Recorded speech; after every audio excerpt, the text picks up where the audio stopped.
Hola, ¿qué tal? Muy buenos días, tardes, noches, bienvenidos, bienvenidas, bienvenides a un video más de Aprendiendo a Existir. El día de hoy vamos a hablar de un tema muy interesante porque justamente se acerca 24, 25 de diciembre, 31, 1 de enero y bueno, pues hablaremos de adicción a las compras. Y como siempre, nada mejor que platicar con Ana Paola sobre esto. ¿Cómo estás, Ana Paola? Hola Carlos, muy bien. Aquí pues con un video más muy cercano a la temporada navideña que todos esperan. Y creo que es un muy buen tema porque al final del día nos acercamos a esta temporada donde hasta se confunde, ¿no? La época navideña con que todo se tiene que comprar, todos tienen que entregar regalos y de hecho se ve evidenciado porque este mes es el mes que más flujo de intercambio de dinero hay en todas las cuestiones, sobre todo porque pues también dan el aguinaldo y se incentiva a hacer muchas compras en este mes. La mayoría de las empresas intentan hacer pues compras, o sea, promociones para que en este mes se consuma más y es el mes más consumido de todo el año. Entonces, podríamos determinar primero, bueno, a lo mejor socialmente también te involucran a este tipo de dinámicas sociales donde tienes que consumir más en cierta temporada del año, ¿no? Sobre todo cuando te incentivan en promociones o ritos que hay que cumplir para poder pertenecer. Entonces, hay que hablar un poquito más con respecto al tema de social, a lo mejor, donde también te involucran a ciertas compras la misma sociedad, el mismo sistema, y también hay un grado de vulnerabilidad aún mayor para ciertas personas que a lo mejor no la están pasando bien y que las compras se vuelve una adicción, ¿no? Y que son más vulnerables a este tipo de dinámicas porque yo creo que todos en esta vida tenemos que comprar algo cuando vamos a la casa, cuando tenemos que ir a comprar despensa, cuando tenemos que ir a comprar en súper, cuando tenemos que ir a comprar vestidos, ropa, vestimenta, todos tenemos que comprar algo, pero ¿en qué momento se vuelve una adicción? ¿Cuál es la diferencia? Muy bien. Perfecto. Bueno, primero, hablando del contexto, es pertinente recordar que desde el modelo de las prácticas narrativas, que es el que yo manejo habitualmente, junto con el cognitivo-conductual, no se ve a la persona como un problema y no se ve a las situaciones que vive la persona como el verdadero problema, sino el problema se suscita debido al sistema en el cual estamos inmersos. Vivimos en un sistema capitalista que un filósofo llamado Byung-Chul Han le ha agregado capitalista guión consumista, o sea, como si fuera un tándem, porque en realidad está basado precisamente en fomentar el consumo. Tú misma lo mencionabas hace un instante, ¿no? Estas promociones, estos descuentos, que bueno, ya sabemos que a veces es solo marketing. Sin embargo, al final sí se genera un gran flujo de intercambio económico debido a una presión social que el mismo sistema ejerce, en donde la gente en general nos podemos sentir incómodos o de alguna manera que estamos fallando si no adquirimos algún tipo de regalito para nuestra pareja o nuestros seres queridos, familiares, etcétera. También nos sentimos mal si no hacemos algo, por ejemplo el 24 o el 25 o el 31 o el 1, independientemente de que tengamos creencias religiosas o no. Es simplemente se va implementando como una serie de rituales, una serie de costumbres, una serie de requisitos que sí o sí debemos de cumplir, y si no los estamos cumpliendo, pues es porque probablemente algo está fallando con nosotros. Entonces, esto es algo que el sistema promueve y es algo que hemos sido entrenados para seguirlo desde que somos niños. O sea, independientemente de las costumbres que cada familia tenga, todas las familias tienen alguna. Incluso el no seguir ninguna de estas costumbres, identificando a las personas como si fueran el Grinch, al final termina siendo adoptar un papel que el mismo sistema coloca en las personas. O sea, muchas personas que no les gustan estas festividades y que lo ven como algo banal, algo consumista, algo que carece de sentido, terminan asumiendo, voluntariamente se terminan definiendo a sí mismas como en una actitud de Grinch, y el Grinch pues termina siendo un personaje más de esta construcción navideña. De la participación navideña. Exacto, o sea, no se terminan etiquetando como, pues simplemente a mí no me gusta y me mantengo al margen, sino asumo la actitud del Grinch, que al final, si alguien no ha visto la película, pues el Grinch termina convirtiéndose en un Pro Navidad, partidario de la Navidad, ¿no? Entonces, al final es como un asumir, no importa desde dónde, el rol que la sociedad nos invita a asumir, ¿no? Y todos nosotros probablemente en algún momento, yo lo acabo de hacer, compramos regalitos para nuestros seres queridos, y no es que eso ya sea una conducta adictiva, simplemente eso es un reflejo pues del entrenamiento que tenemos. ¿En qué momento ya se convierte en una adicción? Pues se convierte en una adicción cuando efectivamente ya empieza a generar emociones que, sobre todo, por ejemplo, de culpa, de vergüenza, una resaca emocional en la gente cuando luego de comprar se da cuenta de que eso que iba a comprar o que compró pues es innecesario o es muy costoso o que no tenía dinero para ello y se tuvo que endeudar. Entonces, se ve como una conducta adictiva cuando ya escapa del control de la persona y cuando ya esto empieza a tener repercusiones tanto en su salud mental como en su estabilidad económica. O solo con alguno de esos dos factores que afecte, ya podemos hablar de una conducta adictiva. Es decir, que escapa al control consciente de la persona. Y es una adicción como prácticamente cualquier otra. En el cerebro se genera prácticamente el mismo circuito neuronal que se puede generar ante el consumo de alcohol, ante el consumo de una droga. ¿Cuál es la problemática? Que en este caso, así como tenemos ciertas sustancias que socialmente son aceptadas como el alcohol, el tabaco, también las compras socialmente son no solo aceptadas, sino promovidas, ¿no? Claro. Entonces, es por eso que es tan difícil que la gente identifique que tiene un problema. Sabemos que es más fácil que una persona que tiene una adicción a una droga, por ejemplo, en determinado momento pueda más rápidamente identificar que eso es un problema, porque además de que le genera afectaciones emocionales, le genera también afectaciones físicas. Sin embargo, aquí, como es algo que no solo se ve normal, sino que se propicia, pues mucha gente simplemente dice, pues es que yo estoy haciendo lo que tengo que hacer, ¿no? Entonces, por eso se convierte cada vez en algo más complicado y por eso en fechas como estas que están cerca, pues vemos atiborrados los centros comerciales, los supermercados, los negocios en general, porque al final gran parte de las personas que están consumiendo, pues probablemente ya están cerca o con esta adicción. Sí, claro. Y bueno, aquí tendríamos que hacer como mucho hincapié, que tú bien me lo mencionas, en que que no necesariamente es porque estés comprando continuamente. A lo mejor estás trabajando en el área de ventas, de compra, y tienes que estar consumiendo, pero es tu trabajo, ¿no? Y esto no te produce placer, sino al final del día es parte de estar en el trabajo en el que estás haciendo. Sino que el hecho de que aparte de que ya compraste esto y sabes que económicamente se te va a estabilizar tu forma de cerrar el mes, o que no lo necesitas y aún así lo consumes, o que es una compra impulsiva y que simplemente no pensaste la compra y lo consumiste de manera precipitada, entonces, y que lo haces continuamente, ¿no? Pero ya en un ámbito personal, en un ámbito que sabes que te va a dificultar una situación personal, ¿no? Que te va a desajustar y que va a causar un problema. ¿Hay alguna situación donde no haya culpa y que este tipo de compras impulsivas, a lo mejor un millonario que sea adicto a las compras, esto se podría determinar como adicción a las compras, pero no te siente culpa? Independientemente del nivel socioeconómico, lo que podríamos determinar que ya se convierte en una adicción sería la conducta impulsiva, que escapa al control. O sea, a lo mejor yo no tengo tanto dinero y pues yo nada más voy a comprar chicles, ¿no? Y alguien que es millonario pues se compra Ferraris, ¿no? Sin embargo, la conducta en el cerebro termina generando el mismo circuito neuronal. Es decir, al final, para que sea una adicción es que es incontrolable, o sea, no me puedo detener. En muchas ocasiones ni siquiera estoy consciente de que tengo esta problemática de inicio. Sin embargo, cuando me soy consciente, no lo puedo detener, independientemente de lo que compre, independientemente de la frecuencia, es que de alguna manera escapa a mi control.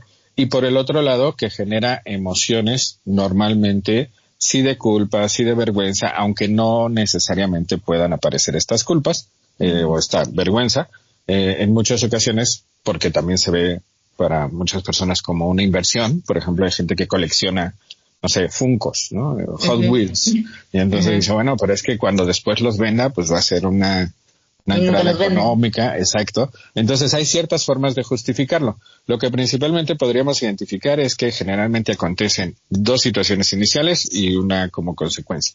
La situación inicial es que surgen emociones de soledad, de tristeza, de miedo, de enojo, y eso lleva a la conducta impulsiva y que es incontrolable, y eso en ocasiones termina generando en el grueso de la población culpa, vergüenza, sensación de malestar, porque se dan cuenta pues de que cometieron un error al haber adquirido eso. No necesariamente porque no tengan el dinero para pagarlo, sino porque probablemente se dan cuenta de que no lo necesitaban, que ya tienen 5 pares iguales o 5 playeras del mismo color o qué sé yo. Es decir, llega un momento en el cual sí hay una serie de repercusiones emocionales en la gente, y paradójicamente eso termina replicando el ciclo. Porque entonces, como se sienten mal por haberlo hecho y quieren que esa emoción disminuya, lo vuelven a hacer. Okay. Entonces se convierte en un círculo vicioso del cual evidentemente es muy complicado salir, no solo porque ya es una circunstancia de adicción, sino por el impulso que socialmente se le da a esta adicción en particular. Entonces es como una situación doblemente difícil de salir, porque no solo es salir desde lo biológico, sino también alejarnos o resistirnos, porque no podemos sustraernos de ello, a la presión social que el sistema ejerce. Okay, pero entonces aquí el factor principal sería la culpa detrás de la compra o el desequilibrio económico. Al final del día, si alguien no tiene culpa y sigue consumiendo, sigue siendo una adicción, pero no hay un tratamiento porque simplemente se sigue funcionando económicamente y también socialmente pues está bien visto, ¿no? Digamos que la primera emoción o las primeras emociones que se toman en cuenta para determinar que se tiene un problema son estas emociones que motivan la conducta.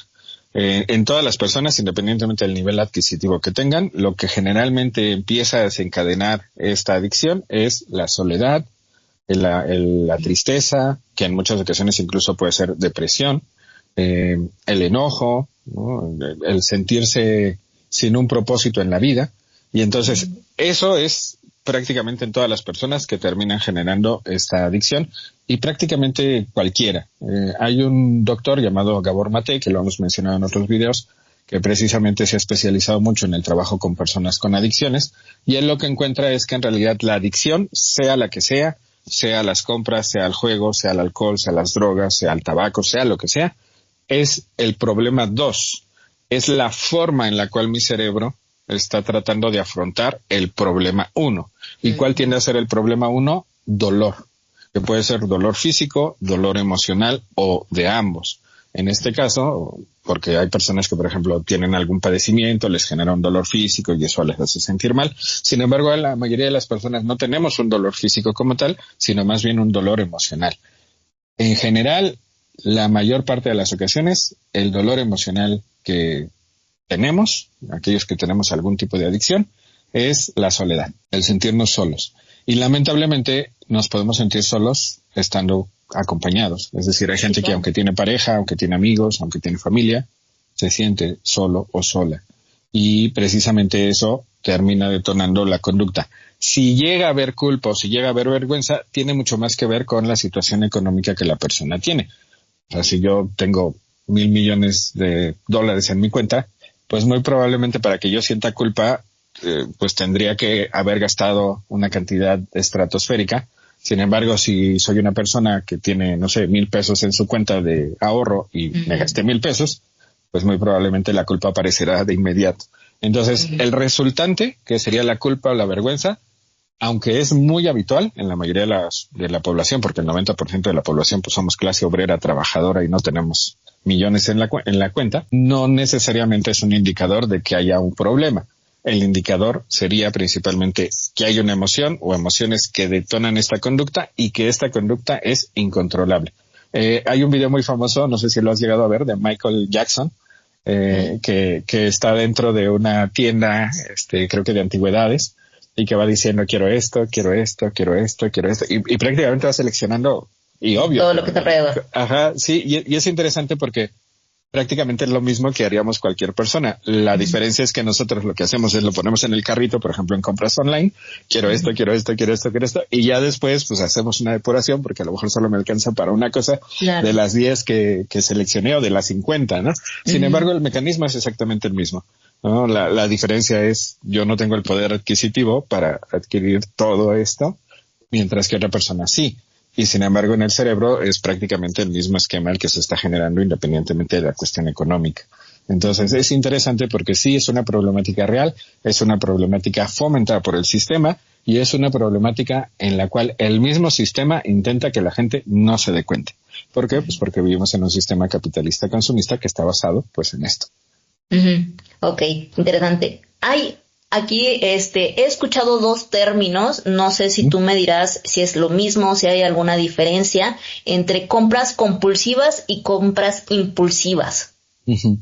Bueno, impulsivo se refiere a sin la previa planificación de la compra. Uh-huh. Simplemente yo voy y de repente, no sé, voy caminando por el supermercado y veo que hay una oferta en desodorantes. Y digo, pues de una vez la voy a comprar, ¿no? Esa sería la impulsiva, sin una previa planificación. Y la compulsiva sí puede llegar a tener una planificación. La diferencia es que no la puedo refrenar. Por ejemplo, probablemente esa misma persona que el día de hoy vio la oferta del desodorante y lo compró, en la siguiente visita no comprará ese mismo desodorante porque ya no está en descuento. Entonces ahí podríamos decir que esa persona lo que tuvo fue una compra impulsiva. La persona compulsiva diría, pues esté en descuento o no esté en descuento, yo tengo que ir por mi desodorante, ¿no? Que no necesariamente es el mismo. A lo mejor dice, bueno, pero ahora voy a comprar otra marca, que lo vemos mucho en gente que colecciona, ¿no? Hoy voy por mi cómic. Hoy voy por mi Funko, hoy voy por mi Hot Wheels, hoy voy por mi zapato. No es el mismo, sin embargo, sigue siendo como el mismo producto. Entonces ahí podríamos notar la diferencia entre compras impulsivas y compras compulsivas. La mayoría de nosotros tenemos un chorro de compras impulsivas. ¿Y por qué las tenemos? Pues porque en realidad la mayor parte de nuestras decisiones son emocionales. Sin embargo, mientras más inteligente es la persona, mayores argumentos encontrará para justificar lo que emocionalmente eligió.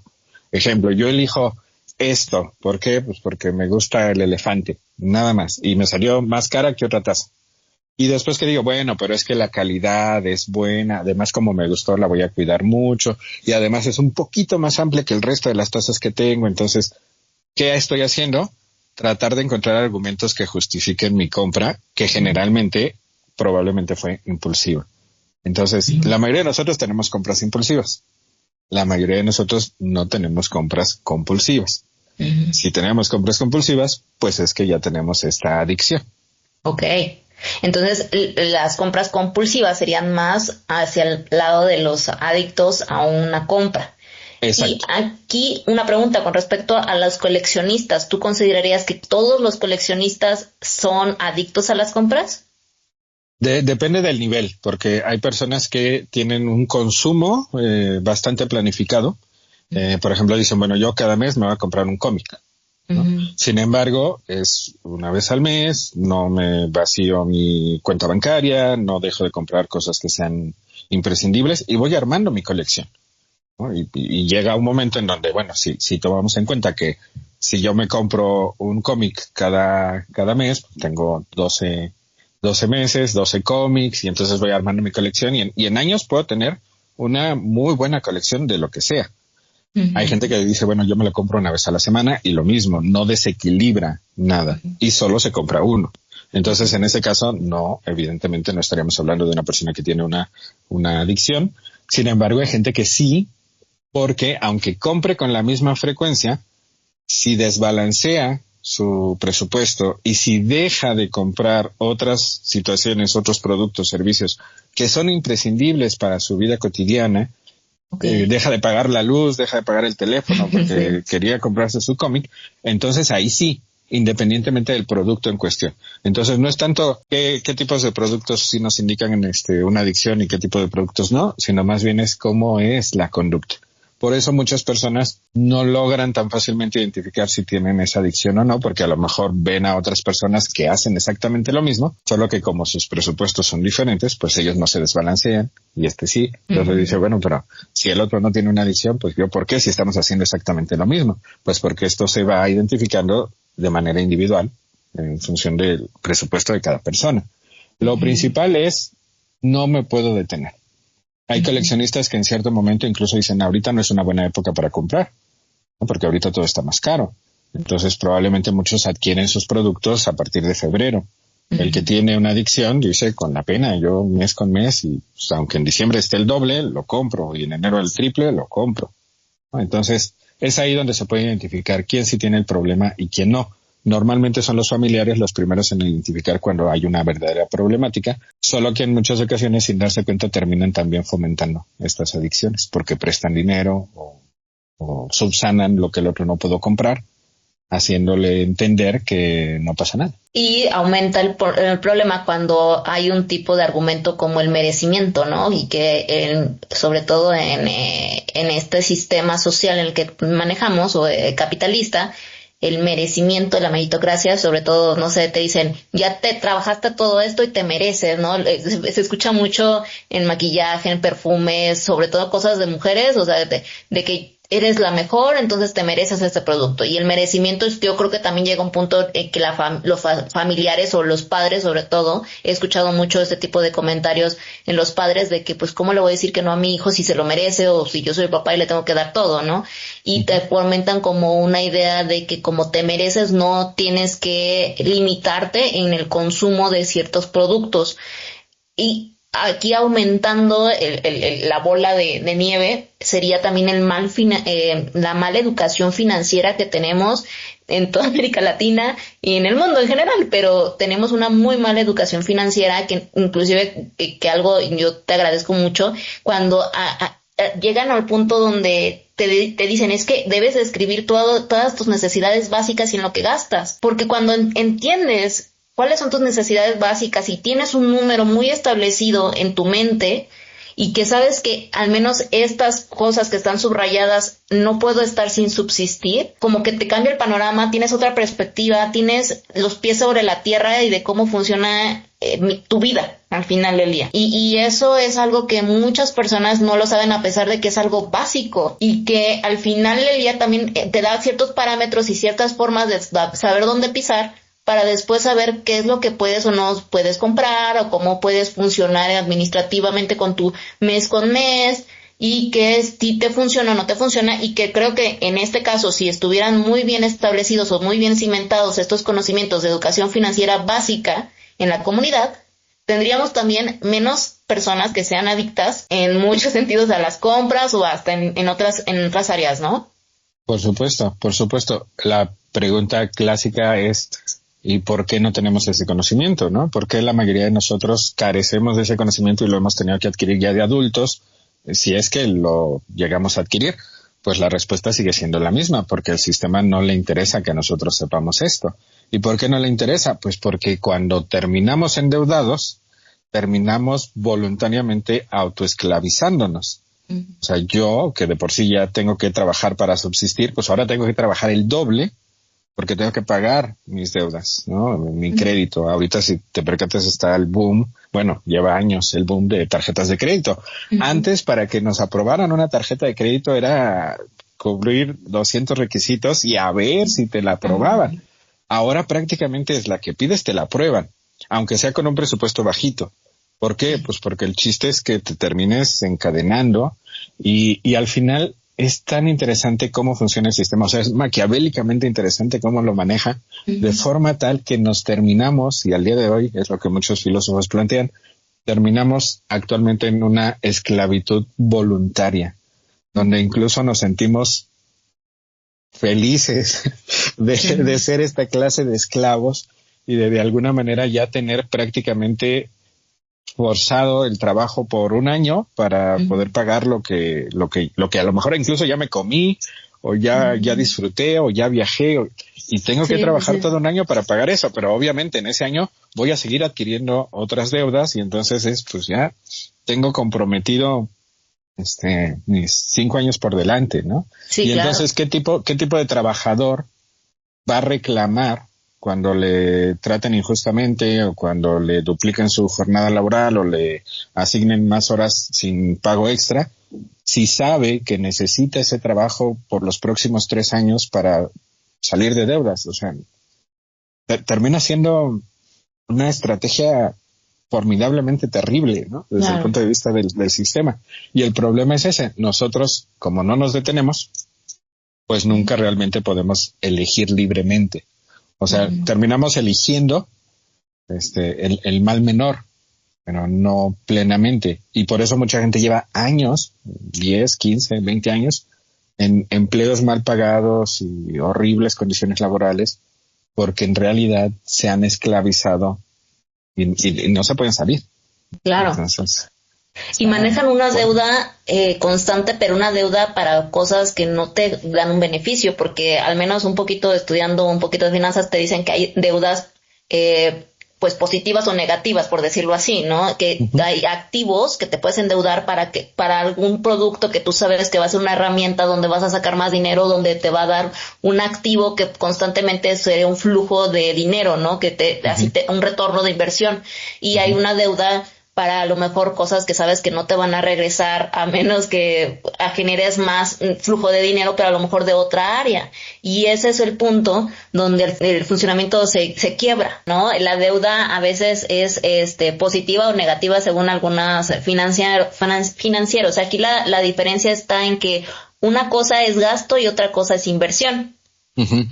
Entonces, la inversión puede ser una deuda positiva porque sabes que a lo mejor necesitas una herramienta, pero que vas a tener un trabajo y que esta herramienta te puede durar tanto tiempo y que es mejor comprar una herramienta aunque te quedes en deuda cierto tiempo, pero que esta herramienta te va a durar para hacer más trabajos y generar más ingresos. Entonces, claro, esa es una deuda que sí puedes generar y que es positiva, porque sabes que es una herramienta que te va a durar tanto tiempo, que te va a servir para otras cosas y para generar más dinero. Pero en cambio, y yo creo que ese es un problema, sobre todo en el área de las compras, que no son pensadas, que son, pues que en esta área de adicción, exacto, que son deudas de gasto, que es muy diferente a una deuda de inversión, que es un gasto que sabes que no se va a recuperar pronto el gasto, el dinero que diste en ese punto, y que al final del día necesitarías generar otro tipo de trabajo para poder solventar el gasto que hiciste, y que es muy probable que no puedas tener el tiempo porque ya tienes un trabajo que ya lo te estás haciendo y que necesitarías otro ingreso o que necesitarías hacer actividades extras para poder solventarlo.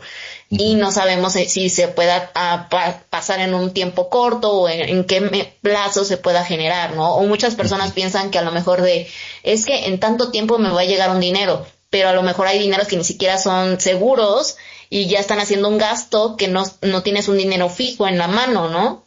Y que eso se da mucho, sobre todo a las personas que yo me he dado cuenta que son godines o que están trabajando por mes, que ya están gastando lo del siguiente mes y del siguiente mes y del siguiente mes y ya llevan 6 meses gastados y que dicen no pasa nada porque ya no voy a comprar el siguiente mes y se van acumulando sus deudas porque sienten una imaginación de que tienen dinero constante y que es el flujo. Sí, el problema es cuando se quedan sin trabajo, ¿no? Por eso es tan complicada la situación. Efectivamente, desde el punto de vista financiero, sí se ha manejado mucho últimamente esta idea, bueno, no últimamente, hace mucho, pero bueno, no se había popularizado de que hay pasivos y que hay activos y todo este rollo que mencionas, que sería como la deuda positiva y la deuda negativa. Sin embargo, hay otros financieros. Hay uno que a mí me fascina que se llama Dave Ramsey. Él tiene un libro que es formidable que se llama La transformación total de tu dinero. Evidentemente es una persona ya bastante adulta, me parece que ya tiene como 70 años y obviamente es de una generación muy previa a la nuestra, probablemente de una generación incluso similar a la de nuestros padres o a lo mejor por ahí va. Y él justamente cuestiona esta idea de que hay deuda positiva. Él dice cualquier deuda, sea la que sea, es negativa, porque estás comprando algo que todavía no puedes comprar. Punto. ¿No? Él es partidario de quieres comprarte un carro, pues ahorra 3 años y cómprate el carro, ¿no? Pero ya sin deuda, ya sin financiamiento, incluso he visto, porque hace poco estaba entre me compro un carro, me compro una moto, y me di cuenta de que prácticamente las automotrices o las empresas que te venden carros, agencias automotrices difícilmente te venden un carro al contado. Priorizan el a los clientes que compran con financiamiento, porque evidentemente es ahí donde ganan, ¿no? O donde ganan más, ¿no? Porque pues teóricamente si tú le compras un carro, le están ganando. El valor. Exacto, aumenta a veces hasta el doble, ¿no? Con los intereses. Y obviamente confiando en que te atrases y que haya interés sobre interés, etcétera. Aunque evidentemente te lo venden como que, pues, incluso puedes adelantar si tú quieres, ¿no? El chiste es tú cómpralo a crédito, porque ahí ganamos, ahí es donde ganamos, o ganamos más.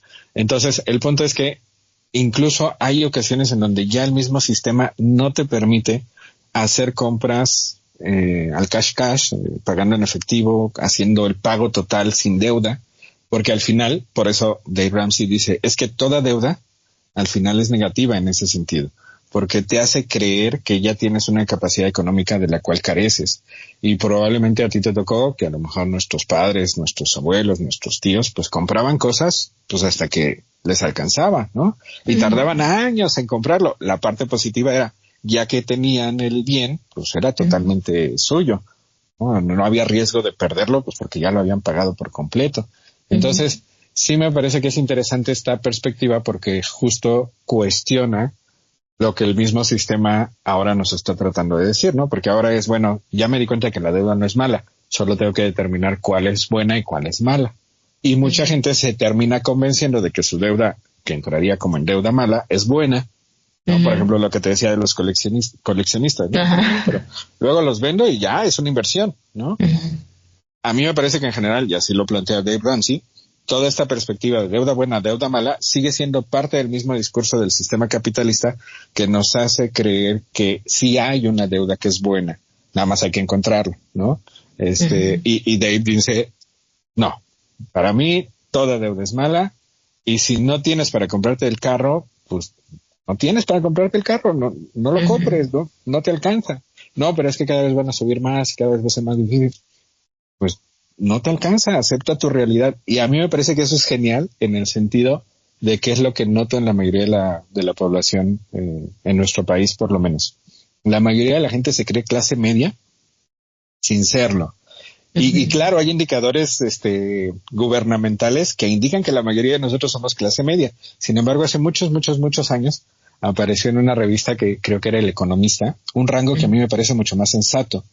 Que genuinamente me parece que no sé si se les fue o porque lo he buscado por todos lados y no lo he encontrado de nuevo, pero es un gráfico que decía que para que yo pudiera ser clase media necesito ingresos mensuales de 60,000 pesos para arriba. Y que si yo quiero ser clase alta necesito ingresos mensuales constantes de 1,000,000 para arriba. Obvio, pues yo esa cantidad de chiste la podría alcanzar, la de clase media tampoco. Sin embargo, me es obviamente más fácil recordar esa cantidad.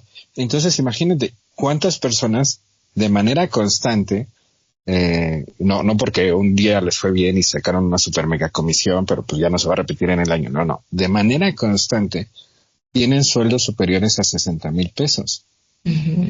O sea, honestamente, en mi entorno yo no conozco a nadie, obviamente yo tampoco, ¿no? Entonces, ¿cuál es la triste realidad de acuerdo a esa gráfica? Que he visto gráficas que dicen que si ganas arriba de 10,000 ya eres clase media. Eso me parece un autoengaño terrible. Me parece genial esa cantidad de 60,000 porque me parece que sí, es sensato. O sea, 60,000 al mes es una muy buena lana y la mayoría de nosotros ni de chiste la ganaría, ¿no? Entonces, ¿qué significa? Pues que la mayoría de nosotros somos clase baja o pobres, ¿no? Aunque no nos guste. Y entonces ubicarnos en la realidad a mucha gente le cuesta tanto trabajo. Y si yo soy pobre, pues no me puedo dar lujos de clase media. No, pero es que mis tíos eran clase media, mis padres eran clase media, mis abuelos eran clase media. Sí, pero no. Entonces, esa es la postura que a mí me gusta financieramente hablando, porque me parece que es un golpe de realidad. Sin embargo, al mismo tiempo, ese golpe de realidad nos permite, pues a la larga, tratar de que el sistema realmente cambie. Porque mientras el sistema perviva, subsista, pues nosotros seguiremos en la esclavitud voluntaria. Entonces, recapitulando, ¿cuál es el verdadero problema desde mi perspectiva con respecto a las compras compulsivas? Que es una adicción generada y promovida y sustentada y fortalecida por el sistema capitalista consumista que tenemos. Por eso nos es tan complicado salir una vez que estamos en esa adicción. Y todos estamos en riesgo de caer en esa adicción, porque todos somos consumidores. Entonces, hasta el día de hoy no se me ha botado la canica, pero igual el próximo año entra al club, ¿no? ¿Y por qué? Pues porque estoy muy cerquita, estoy caminando en el filo, ¿no? Entonces, con los libros. Por eso me parece. No, por ejemplo, afortunadamente ya no compro libros, pero sí hubo un momento en donde mi adicción era la compra de libros, ¿no? La compra compulsiva de libros. Entonces, bueno, pues he ahí la verdadera problemática, y obviamente hay algunos tips que podemos dar para que si alguien dice, igual y ya estoy en el club, cómo intentar un poco salirse, entendiendo que nunca vamos a estar totalmente fuera que vamos a seguir teniendo compras impulsivas, pero el chiste es que no estemos directamente ahí en el club de las compras compulsivas, porque sí es bien complicado salir. O sea, se convierte en una adicción tan fuerte como la adicción al juego, por ejemplo. Sí. Sí, y por supuesto, a lo mejor también tendría un derivado emocional, como tú bien dices, ¿no? Porque si es una adicción, tendríamos que ver qué estamos tapando, ¿no? ¿Qué tipo de emoción, cómo estamos procrastinando e intentar resolver y gestionar nuestras emociones y todas las situaciones emocionales que nos hayan pasado en nuestra vida y que estamos cubriendo con una adicción, ya sea las compras, ya sea el alcohol, ya sea el cigarro, ya sea el juego. Entonces, este tipo de cosas simplemente están tapando algo, y que al final, si seamos conscientes de cómo manejamos nuestras finanzas y también somos conscientes de cómo manejamos y gestionamos nuestras emociones, ya estaríamos dando el paso a tener más blindaje con respecto con estos temas. Claro, y a mí me parece que incluso tendríamos el camino correcto a seguir. Por ejemplo, para mí, o sea, a partir de lo que yo he analizado, no solo en mí, sino en mis consultantes a lo largo de 18 años que llevo brindando psicoterapia, creo que la principal problemática es la falta de amor. Y aunque suene hippie, me parece que genuinamente eso es lo que en general nos termina impactando a todos. Muchas veces es falta de amor, pues desde la infancia. En ocasiones es falta de amor de una pareja. En ocasiones falta de amor de mis hijos o de mi entorno, de mi familia, ¿no? Pero al final sigue siendo lo mismo, una falta de amor. Y evidentemente esa falta de amor de que viene del otro también termina alimentando el amor a mí mismo.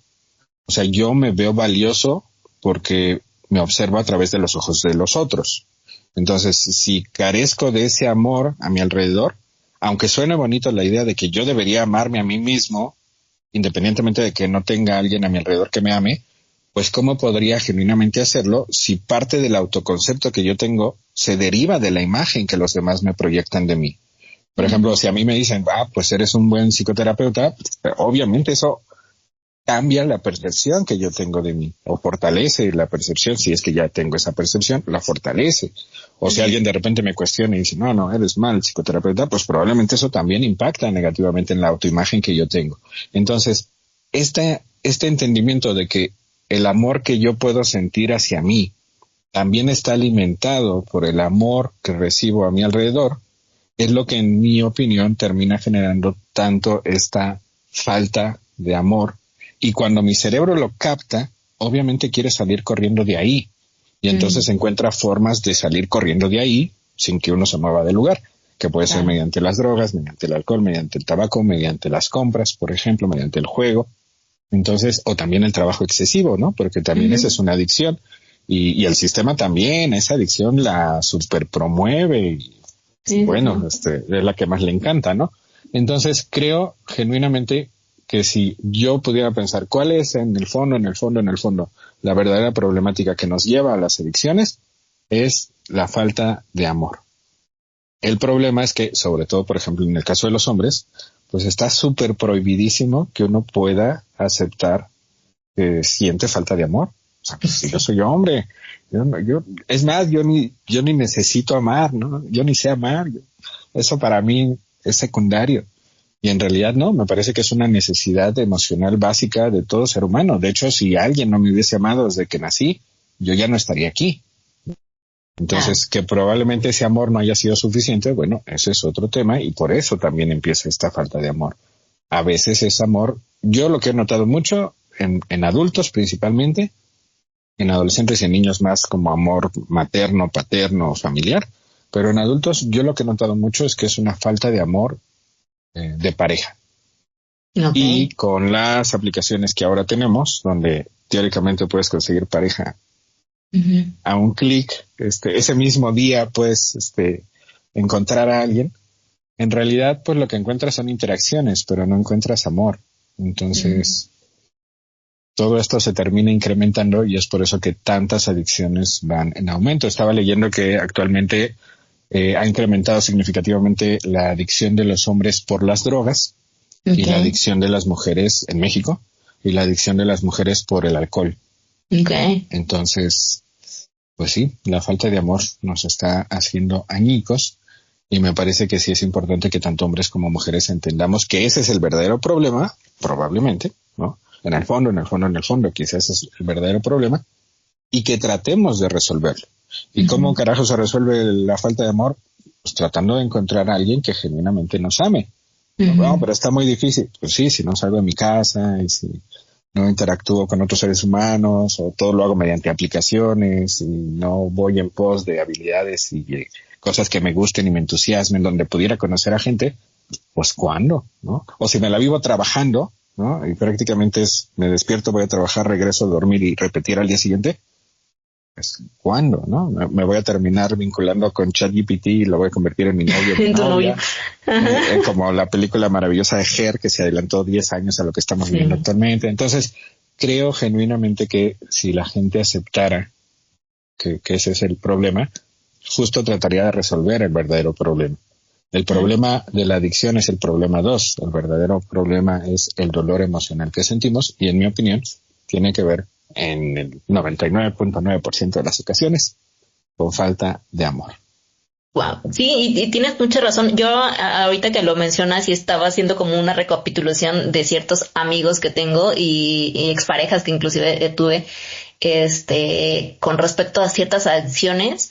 Me parece que es una falta de emoción, o sea, yo creo que sus papás lo amaban mucho o los amaban mucho, pero no supieron demostrarles o generarles esa seguridad de amor o un amor que sea más, no sé, seguro, amable, continuo, que te dé una seguridad y que te haga sentir tranquilo, ¿no? Sobre todo en una participación sana de autoestima. Hay muchos argumentos que escuché por ahí de historias que pasaron y que al final del día les intentaban poner en ámbitos donde fueran educativos sanos, pero muchas veces hasta religiosos, porque querían que los niños desde muy temprana edad fueran educados por la religión o fueran educados por una escuela, pero que dándoles las cosas materiales, entonces eso era la demostración verdadera de amor, de que a ti no te faltó nada, pero la verdadera forma de expresarte, de darle un abrazo, darle un toque, una palabra de cariño verdadera, mirándolo a los ojos, no formaban ese vínculo continuo y cuando lo ves ahora en hombres adultos maduros, no saben cómo manejarse, terminan en el consumismo, terminan creyendo que el hecho de también ellos consumir cosas es parte de cómo ellos aprenden a darse cariño. Entonces también en implementar de decir, voy a ser adicto al cigarro, voy a ser adicto al alcohol, voy a ser adicto a los videojuegos, es una suplementación de lo que no tuvieron y lo que aparte estuvieron acostumbrados a cómo se manejaba el cariño en su infancia, como dándoles la educación de sus hijos a otro entorno, no responsabilizándose de lo que es ser un buen padre, ¿no? Claro, pero la pregunta es ¿y por qué? Y regresamos a la misma respuesta, porque el sistema nos ha entrenado así. O sea, al final no es que la persona un día se le ocurrió, pues no sé, ser un mal padre, ser una mala madre, ponerse porque a ni siquiera trabajar como sabían. loco. Exacto, ajá. Y siempre el mismo sistema nos hace pensar que es la persona la que falló. pero ¿por qué mi mamá no se dio cuenta? ¿Pero por qué mi papá no se dio cuenta? ¿Pero por qué mi pareja no se dio cuenta? Porque en realidad es porque han sido o hemos sido entrenados para esto. O sea, ¿por qué yo hablo español? Pues porque fui entrenado para hablar español, ¿no? Y si bien puedo hablar otro idioma, pues mi idioma materno es el español porque me tocó vivir aquí. Entonces, creo que es importante siempre, siempre recordar la problemática no es la persona, el problema no es la persona, el problema es el problema y el problema está generado por el sistema. Y mientras no entendamos esto, seguiremos buscando respuestas individuales, ¿no? Uh-huh. Lo que a Carlos le sirve, lo que a Ana Paola le sirve, lo que a Juanita le sirve, lo que a Pedro le sirve, cuando lo que en realidad necesitamos es que se modifique el sistema. Y si bien no necesariamente voy a poder modificar todo el sistema, puedo tratar de modificar mi sistema familiar. Así. A partir de ir entendiendo esto, sin perder de vista que es el sistema el que me ha entrenado o nos ha entrenado para ser como somos. Porque creo que a veces también hay mucha gente que tiende a ser muy dura. O sea, cuando se empieza a dar cuenta de esto, empieza a decir, pero claro, ¿cómo no me di cuenta antes? ¿Pero por qué no estudié esto? ¿Pero por qué no? Porque el sistema te entrenó para ir en una dirección. De hecho, ya detenerse y tratar de ir en otra ya es un montón. De nada nos sirve vernos como personas tontas o como personas ingenuas o como personas flojas que no se esforzaron lo suficiente. No, es que íbamos en la dirección que nos dijeron que teníamos que ir. Entonces, a mí me parece que siempre es mucho mejor cambiar esta perspectiva, no ser tan duros con nosotros y darnos cuenta que la culpa es del sistema y tratar de cambiar el sistema. Porque si no lo logramos cambiar, esto que estamos nosotros viviendo, al rato lo van a vivir nuestros sobrinos, nuestros hijos, nuestros nietos, así como a nosotros pues nos tocó vivir lo que nuestros padres o nuestros abuelos pues no pudieron cambiar. Entonces, creo que por ahí iría la situación y ya pensando en tips específicos que ayudan a que mucha gente pueda intentar empezar a controlar esto. Hay 5 que son como los básicos. El primero es que la gente genuinamente quiera cambiar. ¿Por qué? Porque hay muchas personas, es como un alcohólico, como un drogadicto que dice, no, pues sí, yo quiero modificar. Y en el fondo, no. ¿Cuál es el problema? Que a veces tienen que tocar fondo para que genuinamente quieran cambiar. En muchas ocasiones ese tocar fondo, en el caso de las compras compulsivas, es que se quedan solos, ¿no? Que su familia se aleja, que su pareja se divorcia, qué sé yo. Entonces, la invitación es evidentemente a que la gente no tenga que tocar fondo para intentar mejorar. Sin embargo, sí es indispensable que genuinamente quiera hacerlo. Claro. Es como si yo digo, pues me voy a meter al gimnasio para hacer ejercicio, pero en el fondo no me gusta el gimnasio. No te metas porque solo vas a pagar en vano. Es más o menos lo mismo, ¿no? Oye, pero pues a lo mejor me gusta correr, pues mejor voy a correr, o a lo mejor a mí me gusta caminar, pues voy a caminar, o la bici, qué sé yo, ¿no? O sea, es como un poco entender que ir a psicoterapia no es como algo que solo porque lo pagues ya te va a funcionar, porque hay que hacer cositas, ¿no? Entonces, Punto número 1, que la gente genuinamente quiera modificar. Punto número 2, que haga un diario de cuáles son las emociones que le llevan a comprar, ¿no? Ahorita tengo ganas de comprar en línea o yendo a algún lado. ¿Qué emoción estoy sintiendo o qué emociones estoy sintiendo? ¿Qué quiero comprar y qué creo que comprando eso voy a sentir? Y empezar a ser consciente es un montón. Solo que aquí esto es clave. No basta pensarlo, hay que escribirlo. ¿Y por qué lo escribo? Pues porque luego lo puedes releer y notar un patrón. Y cuando yo solo lo pienso, ¿qué pensé ayer? Pues ya ni me acuerdo. ¿No? Y eso, escribirlo, cuesta un montón. A la gente le cuesta mucho trabajo escribir. Sí. Llevo 18 años dando terapia y ese sigue siendo el reto más difícil, que la gente escriba. Wow. Sobre todo en hombres. O sea, y generalmente los hombres cada que llegan a la siguiente sesión, oye, ¿sí pudiste escribir? Sí. Ok, ¿qué escribiste? Olvidé mi cuaderno. Entonces, es más, hay muchos modelos de psicoterapia que no te piden cuaderno. O sea, no, es como que se parte de la idea que con que lo pienses ya estás. Es suficiente.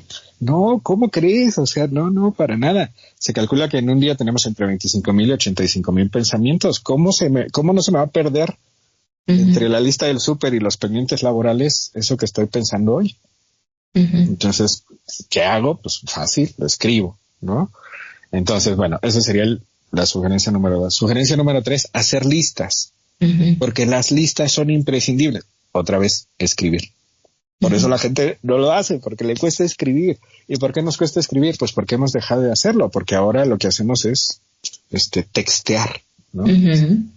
Y eso no es lo mismo. No es lo mismo, no, ni remotamente, porque además cuando escribes a mano hay una memoria corporal y eso ayuda a que más rápidamente lo puedas recordar aunque no lo estés leyendo, ¿no? Y cuando escribes, todo se te olvida en ese instante. Es más, hay gente que lo que acaba de escribir lo tiene que releer porque no se acuerda de lo que acaba de escribir. ¿No? O peor, actualmente hay gente que ya le pide a ChatGPT o a cualquier inteligencia que le haga sus textos. Y dices, pero, ¿qué te pasó? Sí. O sea, no, bueno, pero al final yo lo depuro,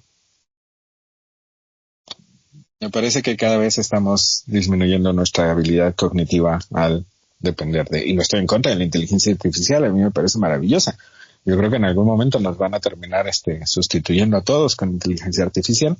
Sin embargo, bueno, si yo puedo pensarle todavía un poquito, pues prefiero pensarle por mí, ¿no? Aunque me equivoque, de todas maneras, a veces escribo lo que ChatGPT me dice y la otra persona tampoco me entiende, entonces, pero bueno, ese sería el tip número 3, que hagamos listas de compras, porque eso también me va a permitir identificando que ya tengo 5 desodorantes, que ya hoy no necesito otro desodorante, ¿no? Entonces, punto número 4, conviene postergar un poquito algunas compras. Yo lo que, por ejemplo, les digo a mucha gente que compra en línea es que todo lo que se le antoje lo ponga en el carrito, solo que trate de dar 24 horas antes de seleccionar que sí, que no, porque la neta, hasta el día de hoy no he conocido a nadie que pueda comprar todo lo que ha puesto en su carrito.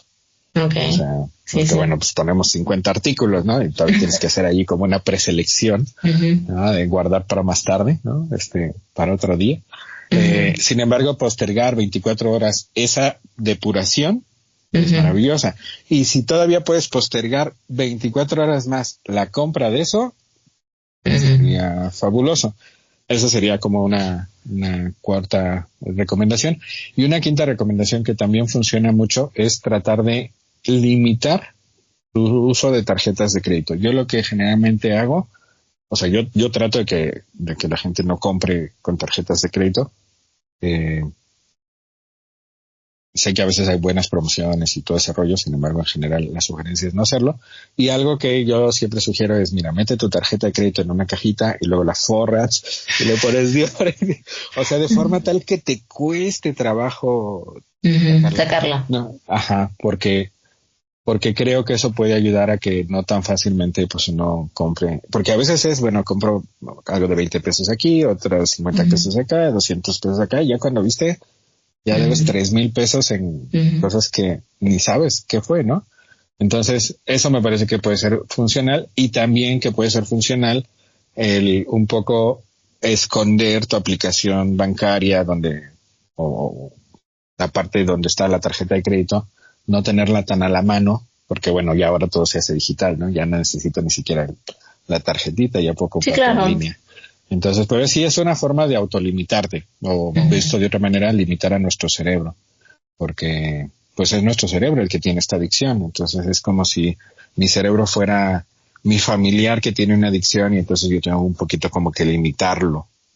Si es que genuinamente quiero cambiar, si no, pues que lo voy a estar limitando ni que nada, ¿no? Sí, claro. Me dejo ir. Pero bueno, estos 5 tips son los que generalmente implementamos y sí se va notando una mejoría. Y cuando la gente empieza a notar, es como cuando vamos al gimnasio y empiezo a ver que ya bajé 1 kilito, que ya bajé 2, pues eso motiva un buen. Entonces, bueno, creo que eso es pertinente. Y si a quienes se atiende es a los familiares, la sugerencia, o sea, porque a veces quien viene no es la persona, sino que viene el esposo, la esposa, el hermano, la prima, etcétera, pues lo que se les sugiere es cortar el flujo de préstamos y de dinero, porque más que ayudarles, pues les están incrementando esa adicción, ¿no? Sería un poco como decir, mi primo fuma marihuana y pues yo se la pago. deja de pagárselo.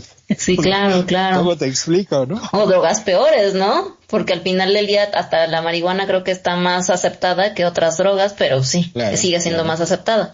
Sí. Entonces mucha gente dice, bueno, pues ya es que mi hermana se superendeuda y pues yo le tengo que prestar. Pues, Sí, ¿no? Y terminan haciendo las cosas y terminas afectando a terceras personas que no tienen nada que ver y que al final del día, a mí me acordaba de alguna situación, había una señora, amiga, muy buena amiga mía, y que su amiga de esta señora era señora pudiente, ¿no? Pero en sus momentos fue pudiente de dinero y que ya cuando su esposo dejó de trabajar querían seguir manteniendo este sistema de vida que ya no podían mantener. Y ella lo que hacía era pedir préstamos para mantenerse en ese sistema de vida. Y cuando a mí me pidió en algún momento, decía, no, es que es para esta señora. Digo, sí, pero pues esta señora es porque se quiere ir al restaurancito a tomarse un vino al no sé cuánto. Digo, yo ni yo, a duras penas me voy a un restaurante o me doy el lujo de las vacaciones. Y esta señora que todo el tiempo se fue a Europa de vacaciones y que ahora ya no puede y que se quiere mantener con los vinitos y la que sea, pero pues me quiere pedir a mí y que yo me baje mi flujo. No, discúlpenme, ¿no? O sea, es incoherente al final intentar mantener un estilo de vida cuando ya no se puede y todavía pues intentar evitar que el esposo sepa o que se entere de toda esta situación, ¿no? Me parece que es una situación inverosímil de que le pasa a muchas personas y que uno termina adjudicándose problemas que no les pertenece y que termina intentando, con tal de decir, bueno, es que yo quiero mucho a esta persona, me está pidiendo ayuda, entonces voy a intentar ayudarla. No, también hay que aprender a poner límites, hay que ser coherentes, pues todavía si fuera una situación de vida o muerte, se golpeó, está en el hospital o algo así, todavía o consideras, ¿no? Pero algo así, porque se fue de vacaciones, porque tenía que comprar el vinito, porque se quieren ir a hacer alguna fiesta. Me ha tocado personas que piden prestado para hacer fiestas, me ha tocado personas que se piden prestado para hacer viajes. O sea, muchas situaciones que se endeudan para este tipo de cosas cuando ya uno, o al menos yo sí soy de las que me cuesta mucho, a lo mejor, no sé si es malo, porque también las cosas en contraste son malas. Al extremo. Al extremo. Pero sí es como que, güey, yo me estoy así tronando los dedos y me siento mal a lo mejor por irme de vacaciones y gastarme ese dinero, porque sé que puedo llegar a tener muchas necesidades y que no tengo un flujo de dinero a veces mensual fijo. Entonces, me cuesta y ahora quieren que yo le preste dinero porque saben que yo siempre guardo, pero precisamente porque yo sé cómo me manejo, entonces tienes que prestar a otras personas y eso es bien complejo y hay que aprender a decir no y sobre todo porque sabemos cómo nuestro sistema financiero se maneja y si nuestra estabilidad emocional y sentimental y financiera se maneja en este concepto de estabilidad y todo mensualmente te vas a manejar así para que puedas saber cuántos meses puedes vivir tranquilamente y respirar sin torcerte y quedarte todo chueca de la cara. No presten dinero, por favor. Es un consejo que yo les doy. Sí, es un buen consejo que también se da en psicoterapia. Y bueno, aquí simplemente verlo desde otra perspectiva. No es que en realidad uno tiene que aprender a decir que no y no ayudar. Más bien es decir sí al ayudar. Es decir, sí entiendo que tienes una problemática y justamente para ayudarte a que tú entiendas tu problemática, a que de alguna manera toques ese fondo, que ojalá no sea muy profundo, pero que sí lo toques para que salgas de ahí, pues hoy la respuesta es no me es factible prestarte. Sin embargo, no porque no te quiero ayudar, sino al revés, porque te quiero ayudar, porque te quiero ayudar a que te des cuenta de que tienes un problema. Y entonces si yo te lo financio, no te darás cuenta. Y entonces esa ayuda en realidad no es ayuda. Entonces es verlo al revés. Si yo genuinamente quiero ayudar a alguien que tiene una adicción, lo que menos puedo hacer es comprarle, financiarle, solaparle esa adicción, porque no le estoy ayudando, le sigo perjudicando. Entonces, paradójicamente, en muchas ocasiones ese decir no es porque sí te quiero ayudar. Y a veces decir sí es porque no te quiero ayudar. Entonces, ojo con eso porque en muchas ocasiones nos sentimos mal por querer ayudar. Sí. Y entender que en muchas ocasiones ese no es porque te quiero ayudar. Independientemente de si tengo o no el recurso, es porque te quiero ayudar. Entonces, la sugerencia es que aprendan a decir no, entendiendo que en el fondo lo que están haciendo es ayudar. Así es. Pues sí, pues muchas gracias, Carlos. Este capítulo me gustó mucho. Espero que les haya ayudado también a otros y espero que lo compartan porque creo que nos puede ayudar en general como sociedad y que tengamos más conversaciones de este tipo y pues bueno, compártanlo. Recuerden que a psicoterapia no va la gente loca, sino la que quiere aprender a existir. Les mando un besote, un abrazote, cuídense mucho.